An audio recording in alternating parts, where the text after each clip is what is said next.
What if I told you you're probably saying the correct words on your sales calls, you're just saying them to the wrong person? See, many closers have the right ideas, the right tone, the right cadence, even sometimes the right discovery questions, yet deals fall apart. Here's why. You're assuming everyone buys the exact same way. Spoiler alert, they don't. Some prospects need more data and proof, others need more speed, some need to feel safe and connected. And if you can't spot which one you're sitting across from in the first 90 seconds, you're fighting an uphill battle. Over the past several years in high-ticket sales, I've closed over $8 million in sales, and mastering the ability to determine buyer types shifted how I sell in real time. So today, I'm breaking down the 5 buyer archetypes, how to spot them instantly, and how exactly to adapt your approach so you stop losing deals to misalignment. Let's get to it. All right, so got the headphones in so I don't hear myself screaming in this room, okay? Okay, so the first buyer type we have are the analytical types. These are the type of people that feel like they need a ton of information before they make any type of decision, okay? So first and foremost, how do you actually spot them? They're taking notes before you get into your intro. They're really asking for things like case studies, ROI breakdowns, and they say things like, hey, walk me through how it works. Like these prospects, they really want to live in like logic, data, and proof. They just want to be over-explained how things work, okay? Now, why most closers actually lose them is, number one, they tend to rush their process. They allow somebody who's more focused on analytics, data to like rush them going through their process that they know they need to be going through, which is actually getting pain, widen the gap, understanding what their future needs to be, consequences. You need to get all of that. And if you're rushing your process, typically you're going to fall into the frame, okay? And then also as well, once we're falling into the frame is we don't know how to actually get to emotion. Either we get rushed off of our process and we're falling into the frame, so we're not even trying to get into the real pain or emotion at all, or typically because we don't know how to get to it in a way that's not contrived, in a way that doesn't sound conversational, it's too much of a jump. Therefore, the analytical types feel like you're doing something to them. That's when they'll shut down. They'll shut down the second they feel pressure or sense you're overselling. If they feel like you are doing something to them, rather than you actually trying to understand them and understand where they're coming from, that's when they'll shut down. So what is the actual winning strategy? How do we actually address the more analytical types? Okay, so first and foremost, you need to slow your pace. You do not want to go at their pace. You need to go at your own pace. Now that's going to go for all the type of buyers, but specifically for the analyticals, you need to slow down. And you need to force them to reveal their emotions, and you can't fall into their frame. Oftentimes, what will happen, especially with the analytical types, people who tend to just be, not always smarter, but they tend to be of that ilk, is they assume a lot of these questions that you're asking, especially when you're trying to dive into their pain, you're trying to dive into like what's going on, they make it come across like it's super, super obvious. And if you allow them to make this conversation like obvious, like we don't need to talk about like what they're going through, what their pain points are, what are the problems with their business or life, whatever it is you're selling. If you allow them to pigeonhole you that this is an obvious conversation, then they never actually express what's going on. And if they never actually express what's going on, people think by talking. And just because they're analytical doesn't mean that they've actually sat and fully understood their problems. So if you actually direct what they talk about, you direct what they think about. So if you're not able to get them to talk about their problems and their emotions, then they won't think about them. And with analytical types, they tend to guard it a little bit more. So you need to get them to actually reveal their emotions. I'll dive in a little bit more on how to do that later. But the biggest thing is you just cannot fall into the frame that this is an obvious conversation. It's obvious what these answers are. They're not obvious. Every single person you are talking to is a unique individual who has unique problems. If you're talking to 2 separate people and they tell you they want to grow, both being analytical, both of them are going to give you different things on what growth actually means and why they're not okay staying the same. And you need to get that out of them, okay? You also need to dive into identity to get them to understand like basically the person who they are now versus the person who they need to be. A lot of this is going to tie into exactly what you're selling, how you do that exactly. But again, you can't fall into their frame. So how do we actually push back and not make this conversation that you're having with them seem obvious? Key phrases. And this is something that I will tell anyone who, generally speaking, is going to talk to a lot of analytical people. For example, I have one client who's in my mastermind, and he sells people typically that are in C-suite or high-level positions looking to buy a business. And what I've had him do, which has helped him a ton, is put on a sticky note. Some people are fine with that. Because what will happen is they're like, oh, well, I just want to grow. Well, of course, like being in the corporate world, it's like, I'm not okay with it. Of course, of course, of course. But you need to take that away from them. And how you do that is some people are fine with that. Okay. Why aren't you? So if they tell you, well, of course, I don't want to be in the corporate world. Well, I mean, some people are fine, I guess, like playing more of the corporate world gig. Why are you not okay with that? Or why aren't you? Why would you want something different? I need to get them to actually justify and expand on their problems. Once you get them to justify and expand, that's when you're able to get to their emotion. Okay. When they do tell you something, I want freedom, I want to grow, I want this, I want that, you need to get them to expand on exactly what that means. Don't allow them to push you into, well, it's obvious what I mean by growth because everyone's going to have a different definition. You talk to 100 people, you'll probably get 100 different definitions of what growth means to them. So you need to get, well, what do you mean by that? Well, I mean, freedom can mean different things to different people. What do you mean by freedom specifically? You need to get specifics. You need to get them to open up. And again, another easy question that you can start asking to get people to start opening up more on either their drivers or their problems to solve. Well, where does that drive come from to, I guess, like have that growth or why is that so important to you? Okay. Ask these questions to make sure it's not so obvious. If you get them to actually open up to you emotionally, I promise you, most of these people have never had a conversation where they've had to do it. It's not that they don't have emotion. Okay. Most people on their sales calls, they don't know how to get to their emotions. So very, very few times are they going to actually get to it. Okay. But if you try to use this strategy on the next type, right, you're probably not going to have a lot of success because the next type we're talking about is going to be the driver. These are the A-type personalities. Typically speaking, these are the people that have higher egos. Okay. So what's the profile? How can you identify these? These people are more fast, they're direct, and they're results obsessed. They don't care about your story. They just care about outcomes. You'll know you're talking to an A-type personality when they ask you very early on, like, hey, how much is it? Can you just get to the point? Just tell me what this does. They're trying to push the conversation forward, okay? So what are the key things that are going to kill this type of deal for you? Is if you're trying to be too buddy-buddy with them, they're going to see that as you trying to just waste their time. They don't care about you. They care about results, okay? So they'll mentally check out. They need to feel like you are on their level. And when you're trying to placate to them, you're trying to get them to like you. You know, people buy from people that they like. If you're talking to somebody like this and they can feel that you're trying to do things to like them, like, hey, where are you calling out of? Okay, they're going to shut down immediately. Number one, because they feel like, again, you're wasting them time. Number two, it's because most other salesperson has said something like that and they're just going to put you in a box. Also, a big, big fatal mistake when it comes to this is not being able to get them to admit that they have problems and falling into their frame.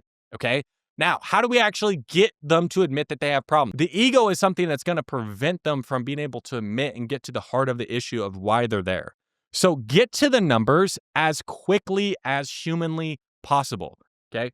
They can hide behind vague statements. They can hide behind stories. They cannot hide behind data. Okay, so you get to the numbers. Once you get to the numbers, you want to stretch the gap and make them admit it is a problem and it is their fault. If it is a problem and it is their fault, they're more likely to make a decision. Drivers decide fast. Once they actually respect you because you hold your feet to the fire, you don't buy into their bullshit. You get to the numbers and you actually spread the gap, okay? That's when they'll respect you and they'll become one of your biggest advocates. For example, I have a call in my mastermind that I share with all my students of me talking to somebody who's making $300,000 per year, who's looking to make over $1 million per year in sales. Typically, this is where you're going to find the A-types, the drivers, people with the high egos. They're making low six figures, specifically in the B2C case. Now, in B2B, it is going to be different, but let's just focus on this example. For this guy in particular, okay, he wanted to hide behind he was doing very well at this certain point, and he just wants to see, he just wants to sharpen the sword. He just wants to get better. He's trying to get better at his sales. Now, once you dive into the actual number and get him to admit, like I did in this call, that he was leaving $3, $4, $500,000 on the table right now, not changing anything, just due to his skill set, it is very hard for him to then fall back that things aren't that bad. And getting to the numbers really made sure he dropped his ego. Okay. Because now we're talking about reality. We're not talking about, oh, well, I feel like I'm doing pretty good. And how I really tied it off is, especially because the objection handling was maybe 2 minutes, because I tied him up so much with identity, from being a person who makes 6 figures to the person who makes 7 figures, how they make decisions differently. Because he was so tied up in discovery, at the end, just easy putting to get that deal across the line. That's also something, especially when you're talking about drivers, they're always wanting to go forward. But in order to be that person who is at that level that they want to be, they need to become a different type of person. 6-figure versus 7-figure person, okay? And if you're able to create that gap, that also helps you push these people forward. But again, if you use this same type of focus with another type of person, you just get into the numbers and we try to create more doubt to lower their ego, again, you're not going to have the best time. Because the next type of person is the amiable person. This person is going to be a little bit more soft, a little bit more genuine, bit more open, okay? They're more relationship focused. Now, the trap is mistaking the fact that they're warm, okay, the fact that they're open, as the fact that they're actually willing to buy. Like, they'll agree with everything you say and then they'll ghost you. And if you push too hard, like you're doing something for them, okay, you'll trigger them to get off the call and ghost you. If you don't get them to express themselves, it will feel like you're doing something to them, okay? These are the type of people, I'm sure you've had it. They hop on the call and they say absolutely everything right. They're like, wow, this is going to be a huge laydown. And then they get to the end and by golly, they just give you a ton of objections. You weren't able to get them across the line and then they ghost you. The problem is you need to get them to actually express the steps that they're taking. It's not good enough that they just say all the right things or they're answering questions in a way that you want. You actually need to get them to contemplate what they're saying and tell you their genuine concerns of things staying the same or if things don't change. All right. So yes, you want to go ahead and if they're open, you be open back, but you need to slow down emotionally. Do not accept surface level answers that sound correct. Actually get them to think about it. One red flag for this type of person is if they tell you the right thing too quickly. Because if that's at the top of their mind, like the right answer, for example, let's say you're selling a biz op and they say, oh, I know I definitely need to do something about this. And I know I need to take a ton of risk. And they say that very quick. They've already known this, okay? And they haven't made the decision yet. So there's something deeper that we need to get out of them. So anytime that people take they say the right thing, but too quickly, you'd want to push back. Well, why would you say that, right? What made you come to that conclusion? Well, what shifted for you more recently that had you wanting to take this more seriously? I need to get them to actually think about and express their decision-making, their emotions, everything along the lines, and not just take the fact that they're open as a fact that they're a buyer, okay? So, and once we do that, once we get them to be open, okay, because these people, generally speaking, they like the fact that they're able to connect with people. You want to reward them for being able to be open with you, okay? So this one is going to be big. So you reward them. A lot of clients felt the same way before they started, okay? That's if they're talking about pain. So the biggest one with this, the biggest red flag you can't fall into is if they say all the right things too quickly and you're not actually getting the buy-in you truly need to get this person to move forward, okay? Okay, next we have the expressive. This is buyer type 4. They are big picture buyers. The expressives are highly intuitive and they buy based on how someone makes them feel and who it helps them become. They're animated, they talk about the dreams and their goals, and they speak about possibilities, okay? So what is going to kill the sale? This is when you try to anchor them with a bunch of logic and data. Like, this kills their enthusiasm and can make them feel heavy. They don't want features, they want transformation. Now, how do we actually close them? We need to mirror their energy, right? If they're open, we need to be open, but we need to get to their pain. Oftentimes, what will happen is somebody is so forward focused, they don't even sit and understand the actual reality that they're in and the pain that they're currently in. These people often are very, much more open. So you need to get to their pain and you need to make it hurt. These types oftentimes need to cry to make big decisions. okay? Because these people that you're talking to, they've always had these grandiose visions forward. It's only when the pain of staying the same is much greater than the pain of changing that people will actually make that decision. So these people tend not to focus on their actual pain, their current situation. So you need to be the person that uncovers it. Okay. And they need to feel it. Because if they don't feel it, oftentimes they'll fall into the same pattern of, well, I can figure it out. Or that's a lot of money. I don't know about that. But it's like, I believe I can do it by myself. But they haven't yet. And the likelihood that they will without your help, especially if it's been years without them changing, is probably pretty low. And they need to feel that. And the only way you do that is you need to get them to actually express what their problems are. Okay? Now, here's how you do it. If somebody's very forward focused, okay? What made you go ahead and book in the call? Oh, I'm really looking to start a business, make a ton of money. Okay, well, what makes you feel like you're not making the money you need to now? It's like, oh, it's not that I'm not making the money I need to now. Like, I just want to make more. Well, why is more important to you? Get them to express why more is important to you, important to them. So it looks like you're going from good to great, right? You can put a frame on them. And then from there, it's like, hey, why do you feel like right now we're just not at that level of great? Problem. You need to get them to express their problems. Also, you need to speak to their identity. These ones are super, super easy to lock into identity framing. And if you don't know what identity framing is, again, you could check out other videos where I dive deeper on that topic. But really, really short, identity really breaks down to every single person that you're talking to has a vision of themselves that they know they need to be to have everything that they want. And currently they are not that. So you need to find out what that version is, understand their current identity, and create a gap. This is the highest leverage activity you can do on a sales call. Okay. And for the expressives, chef's kiss works like a charm. Okay. So you want to speak to the identity. This is for people who are ready to paint the picture of life after they say yes. Connect your offer to the future version of themselves. Okay. Expressive close themselves when you give them emotional permission to be the person they already see themselves as. And I would add a caveat to that is their current situation needs to be painful enough that they want to run away from it. Okay. This is a big gap that I see people will do when it comes to expressives, when it comes to a lot of forward focused people. Fire 5. And this one, I would say, generally speaking, of all the people that sell this demographic, wrong. Okay. This is what I see people sell wrong all the time, and they lose these deals. For me, are probably the easiest people to sell. And this is the young, ambitious person, okay? They're driven, they're eager, but they're unclear on their actual pain points and their future vision. Generally speaking, younger people just haven't really thought out their situation, their future as much as somebody who's more, grizzled, further along in their experience. And also a big, big thing that they can lean on is the fact that they are young and that they have time.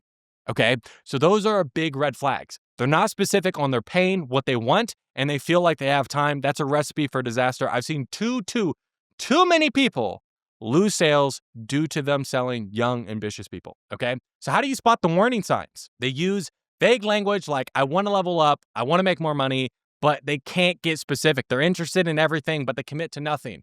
Especially if you're selling something like a biz op. You'll typically get this demographic, and they've tried like 5 different fucking business models before even talking to you. And like some of them on YouTube, or they've like done programs before, they're scattered. Okay. And if somebody is talking to you and they can't give you specifics and they're scattered, understand how they talk to you is how they talk to themselves. So if they have scattered thinking when they're talking to you, they're scattered in their decision making. So what you need to do is you need to clear out all the noise and help them get specific. Don't accept vague answers. Get specificity. It's the specificity that allows them to be more clear in what the problem is. When they're more clear in the problem and what they want, they're more clear on what the solution is, okay? That is the key. So we need to get specific. Don't accept vague answers. What specifically isn't working? What's the cost of another 6 months of this? What if you're in the exact same spot next year? Okay, these are things that we can add in, making sure we get specific. The other thing we need to do is we need to make time the enemy. The fact is, every single person you talk to, if they're young, a lot of the times what will happen is they'll say something along the lines of, well, I'm young, well, I'm only 21, I'm only 25, I'm only this, I'm only that. They're giving themselves an out. So we can either address the out head on, okay? Or we can ask questions to get them to see the consequences of tomorrow, next week, next month. We don't want the consequences to be too far out. If I'm talking to a 21-year-old and I ask them about consequences 10 years in the future, what if you're 31 and you never hit your goals? They don't have the concept of 10 years, like they're 21. They don't even know how long that is. So you need to make the consequences much more closer, okay? If you can make it for tomorrow, next week, that's going to be best. So how do we actually make time the enemy, okay? So ask questions like, what happens if you wake up tomorrow knowing you should have done something about this, but you didn't? Not what happens in 10 years. What happens if you look yourself in the mirror tomorrow knowing we should have took a step, but we didn't take a step? That's a question you need to get to. And if somebody says, well, I'm only 26, or I'm only 21, I'm only 19, I'm only 17, whatever it is, okay? We need to address that head on. So if somebody says something like that, I'll be like, well, hey man, do you feel like you telling yourself I'm only 21 actually helps you if we want to build this business as quick as possible? That's if you're selling a biz up, doesn't really matter. It's like, no, well, why doesn't it? Okay, because it'll be an excuse for you if we allow it to be an excuse. Do you want your age to be an excuse? Or do you want to be an exception to the rule? Well, I want to be an exception. Why do you want to be an exception? What if you don't, though? What if you allow your age to be an excuse, like everyone else your age does? What happens then? Take away their age, okay? And then we want to create immediate urgency. Help them see that figuring out later is the problem. The identity that they want requires decision now, not someday. Okay. So again, this always ties back into really getting them to focus on the present, a clear future, and urgency, consequence that is close, and take away their excuse of, well, I'm young, bro. So here is my challenge to you. Now that you know the 5 different ones that you can go over, your next move is to diagnose fast and adapt faster. So master the 90-second read. So as soon as you hop on the call, train yourself to actually start looking for these signs, okay? In the first minute and a half, listen to the language, their pattern, their pace, and their questions. And if you ever get it wrong, go back and review your calls and see the things that you missed out in the first 90 seconds that caused you to misdiagnose. Then, once you have diagnosed, you need to adapt your energy and your approach. So slow down for analyticals, speed up for drivers, create safety for people who are more open, match your visions for expressions. Your flexibility is what gives you your competitive advantage. And last, and I would say probably most important, is use identity-based discovery. It doesn't matter the type of person you're talking to. Every single human being you have, according to the NLP pyramid, which is what all sales is founded on, NLP, neuro-linguistic programming, the highest force in human behavior is identity. So if you're able to tap into your prospect's identity, you will get somebody to move.